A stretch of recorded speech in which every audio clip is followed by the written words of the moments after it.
ඕම් ශාන්ති. 2022 පෙබරවාරි මාස 11 වෙනි දින උදෑසන මුරලි බාබ් දාදා මధుබන්. සාරය.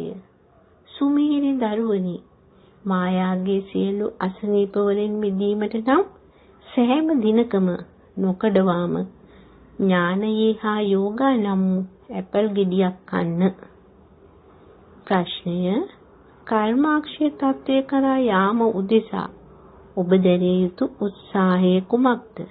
බාබාගේ පිළිතුර: ඔබ බුද්ධියෙන් පියා හැර වෙන කිසිම කෙනෙක් සිහි නොකරන තත්ත්වයට පත්වීමට තරම් වූ පුහුණුවක යෙදෙන්න. ඔබගේ අවසාන සිතිවිල්ල අනුව ඔබ යන තැන තීරණය වේ.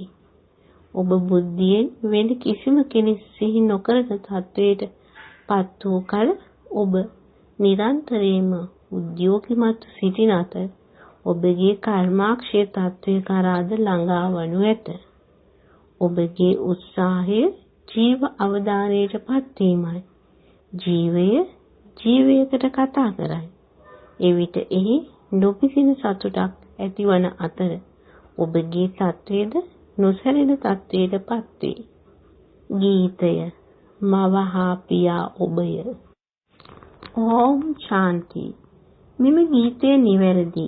මන්ද මුළු ලෝකයේම නිර්මාණකරුවා. ඒ වගේම ඔහු එම නිර්මාණය කිරීම සඳහා යොදා ගන්නා තැනැත්තා මව හා පියා ලෙස හඳුන්වන නිසායි. භෞතික හෝ සූක්ෂම කිසිම කෙනෙක් නිර්මාණකරුවා ලෙස හැඳින්විය නොහැකියි. ඒ අශාරීරික තැනැත්තා පමණයි නිර්මාණකරුවා ලෙස හැඳින්වෙන්නේ. දරුවන් දැන් මේ තේරුම්ගෙන සිටින අතර මිනිස්සු ඒ ගැන නිකම්ම ගීත ගායනා කරමින් ඉන්නවා.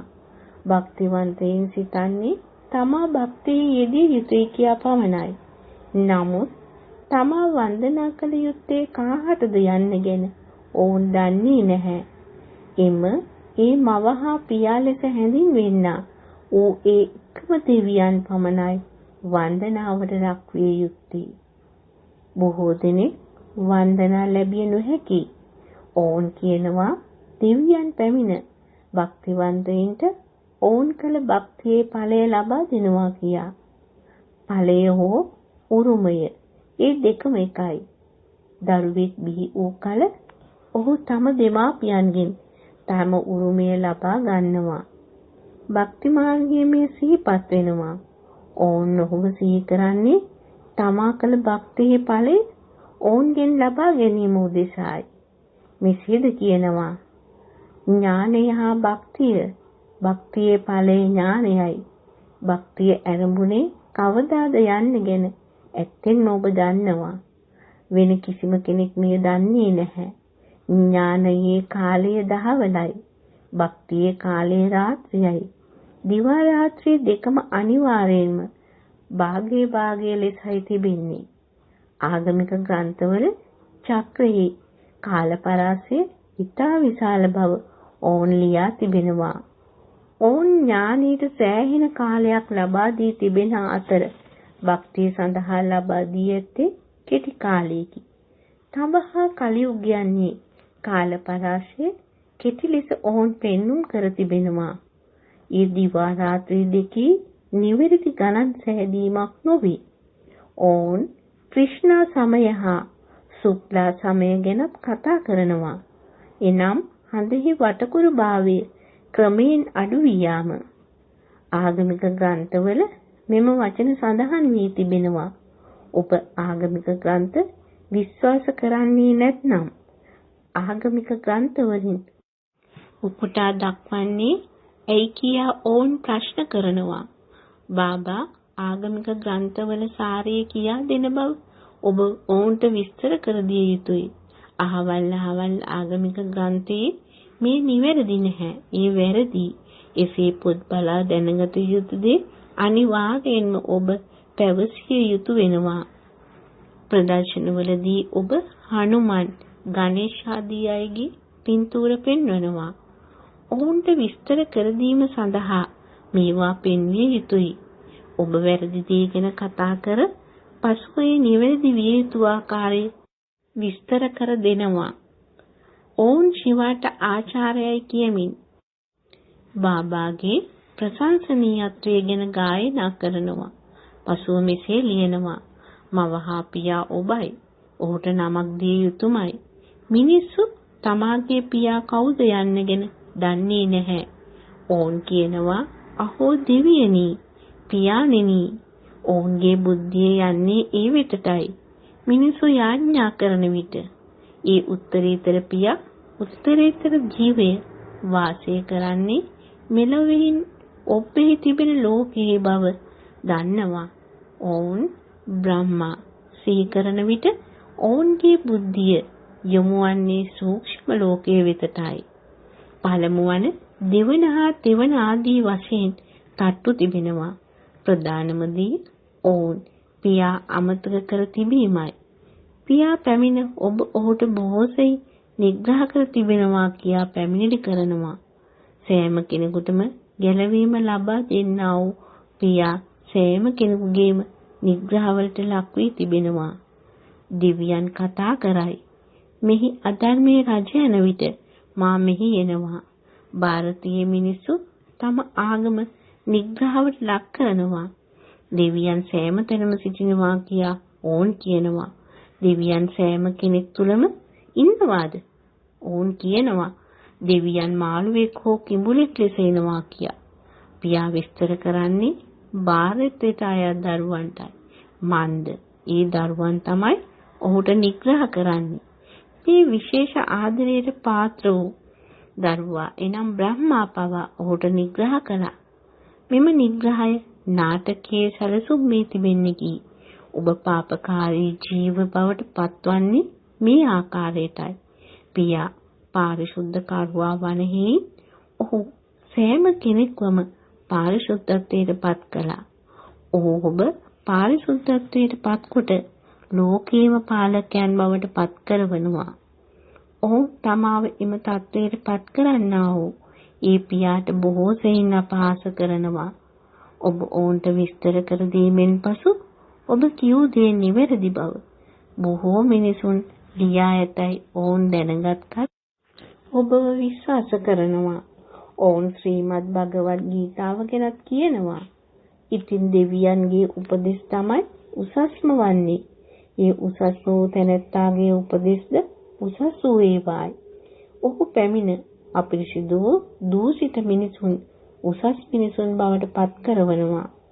ප්‍රථමයෙන්ම ඔබ ඒ එකම එක තැනැත්තාගේ හැඳින්වීම ඔවුන්ට ලබා දිය යුතුයි.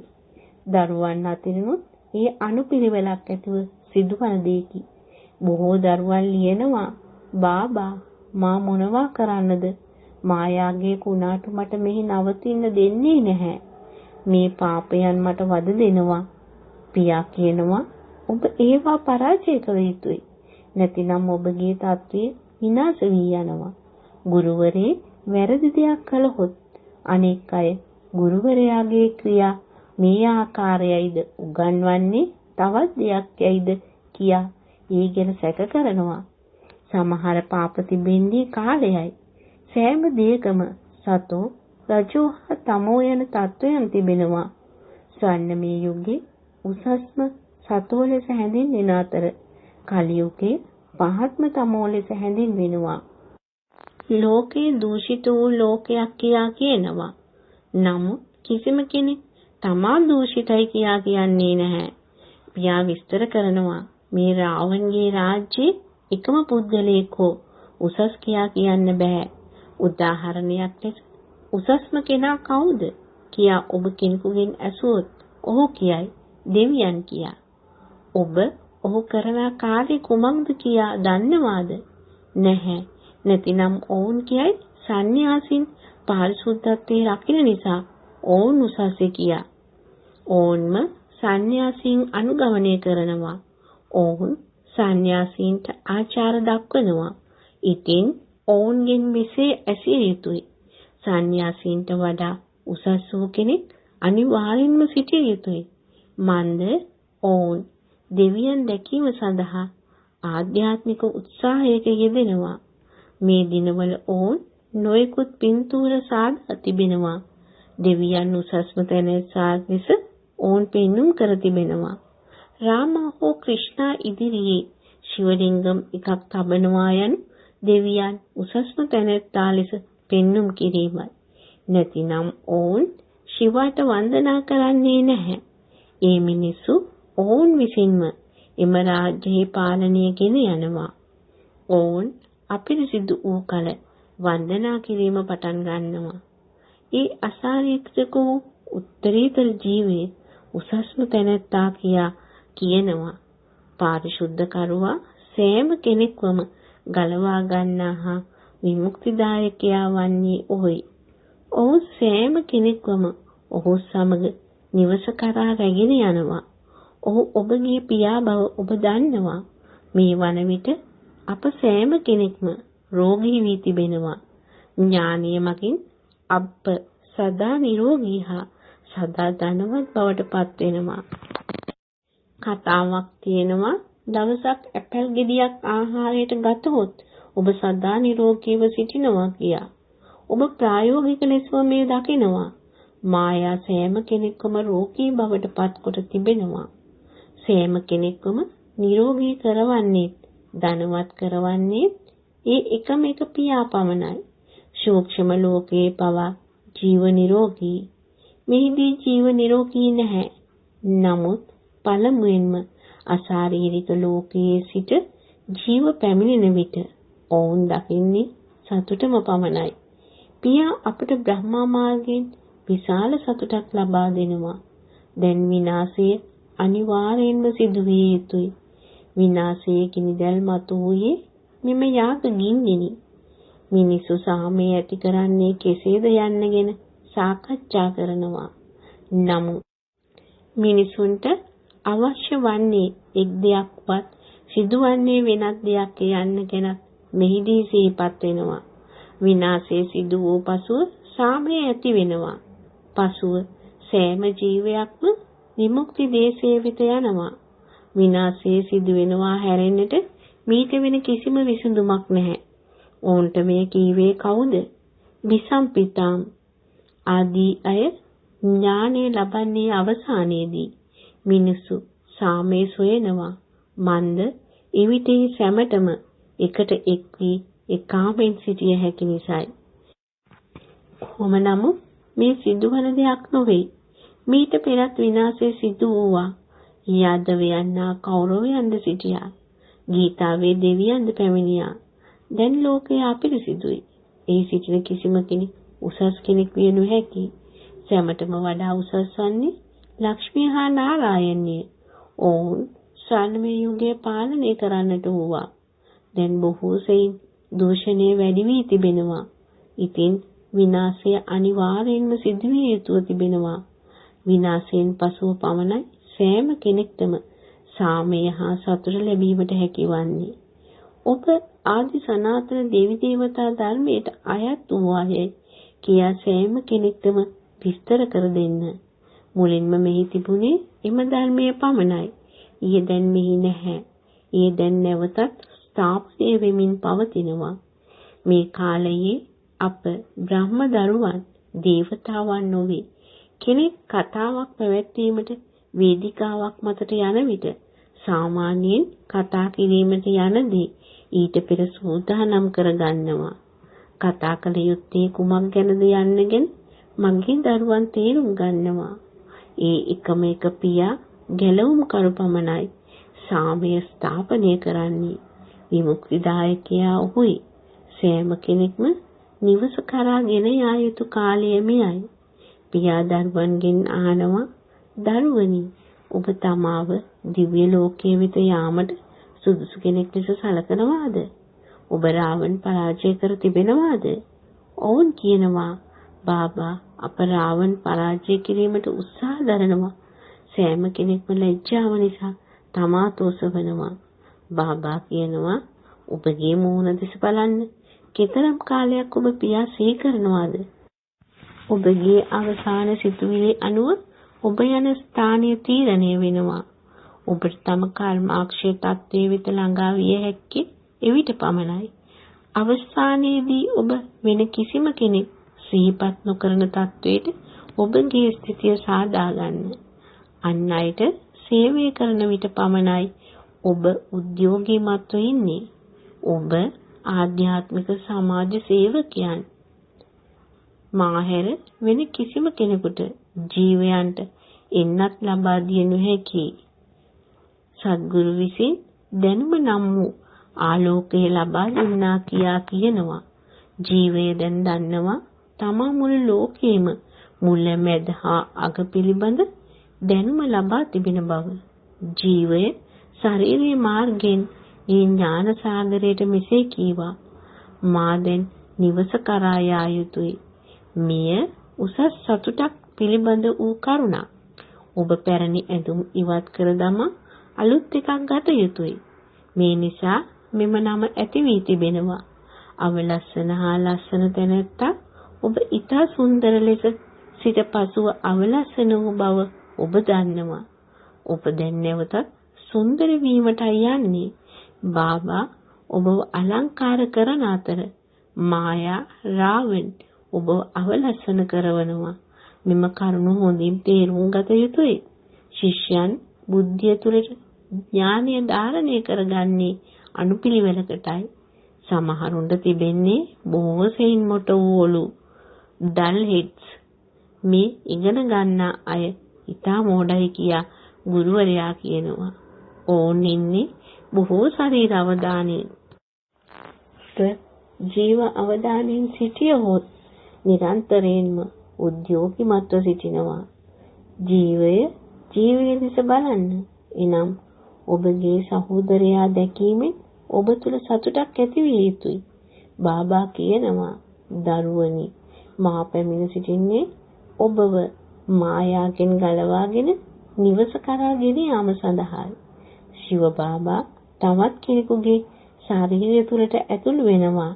ඔහු අනිවාර්යයෙන්ම අසුන් ගන්නේ නළල මැදේ.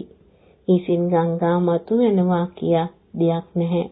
ඔවුන් ශිවා ගොනුක පිට යන ආකාරය පෙන්눔 කර තිබෙනවා. ඔවුන් ගොනුකුගේ නළල මැද ශිවාගේ පිළිබිඹුව පෙන්වා තිබෙනවා.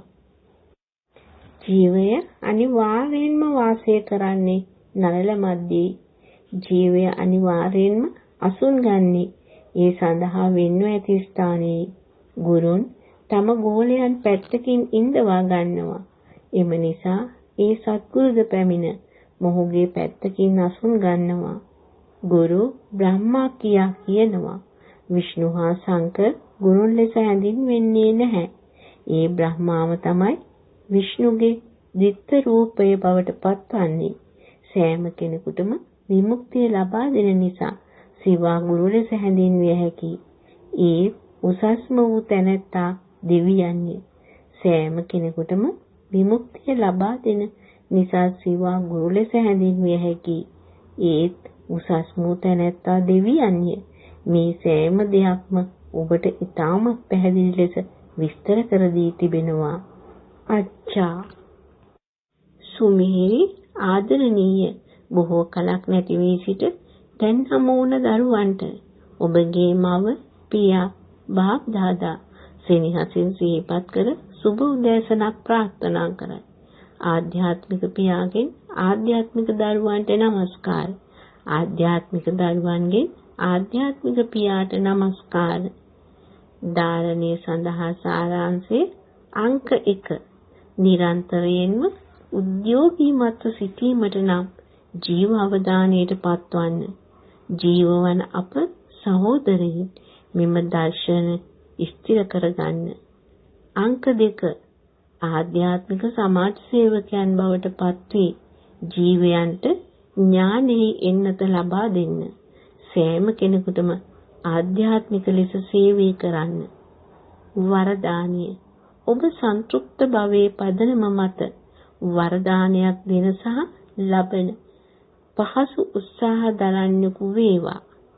බාබා විස්තර කරනවා තමා තෘප්තිමත්ව ඉඳිමින් අන් සැවොමත් තෘප්තිමත් කරවන අය සැමගේ ආශිර්වාද ලබති. තෘප්තිමත් බව තිබෙන තැන ආශිර්වාදයක් ඇත. සියලුම ගුණධම් උකහා ගැනීම හෝ සියලු බලමත පාලනයේ තබා ගැනීම ඔබට අපහසුයි හැඟේ නම් ඒ අත්හැර දමන්න. අමෘත වේලාවේ සිට රාත්‍රිය දක්වා සරලව ආශිර්වාද ලබා දෙන්න සහ ආශිර්වාද ලබා ගන්න. සියල්ලක්ම මේ තුල අන්තර්ගතයි. යම් කෙනෙක් ඔබට දුකක් දුන්නා ඒ අයට ආශිර්වාද ලබා දෙන්න. එවිට ඔබ පහසු උත්සාහ දරන්නකු වෙනවා ඇත. පාඨය බාර වූවන්හට සියලු දෙනාම નિરાයාසයෙන්ම තම සහයෝගය පිළිගන්නති. ඕම් ශාන්ති. මාතේශ්වරීගේ අමිල වදන්. මානව ජීවාත්මය සිය අනාගත ප්‍රතිලාභය අත්විඳින්නේ ඔවුන්ගේ සම්පූර්ණ ආදායමේ පදනම මතය. බලන්න, බොහෝ මිනිසුන් සිතනවා මෙම ඥානය ඔවුන්ට ලැබුණේ තම පෙර උපතේ පුණ්‍ය කර්මයේ ප්‍රතිඵලය නිසායි කියා. නමුත් ඒ එසේත් නොවේ. ඔව්, පෙර උපතින් හොඳ ප්‍රතිඵල ඔවුන්ට තිබෙන බව අප දන්නවා. මෙම චක්‍රේ නොකඩවා කැරකෙමින් සතෝ රජු සහ තමෝ වශයෙන් විනාශ වෙමින් යනවා. නමුත් නාටකය අනුව තවද මායිමක් තිබෙනවා. උත්සාහයෙන් ප්‍රතිලාභයක් නිර්මාණය කිරීමට එම නිසායි ස්වර්ණමය යුගයේදී ඇතැම් අය රජවරුන්ගේ සහ රජිනියගේ තත්ත්වය ලබන්නේ. ඇතැම් අය සේවක සේවිකා තත්ත්වය ලබන්නේ සහ අන් අය පුරවැසියෙකුගේ තත්ත්වයද ලබන්නේ. උත්සාහයේ ප්‍රතිඵලය මෙයයි. එහි බෙදුම්වාදී හෝ ඊර්ෂ්‍යාව නොතිබේ. පුරවැසියන් පවා සතුටින් සිටිති. රජු සහ රැජින ඔවුන්ගේ රටවැසියන් හොඳින් රැක බලා ගන්න. හරියටම දෙමාපියන් දරුවන්ව රැක බලා ගන්නාසේය. එහි දුප්පත් පොහොසත් සැවුම තෘප්තිමත්ව සිටිති. මේ එක් උපතේදී කරන උත්සාහය නිසා ඔබ උපත් 21ක් සඳහා සතුටක් විඳීවි. මෙම අවිනාශී ඥානය තුලින් ලැබෙන අවිනාශී ආදායමෙන් ඔබට අවිනාශී තත්වයක් හිමිවේ. අප සැවුම ස්වර්ණමය යුගී ලොවට යනවා. ප්‍රායෝගික අයුරින් මෙම රංගනය දිගටම සිදුවේ. මෙහි කිසිම විඥාව ගැන ප්‍රශ්නයක් නැත. අච්චා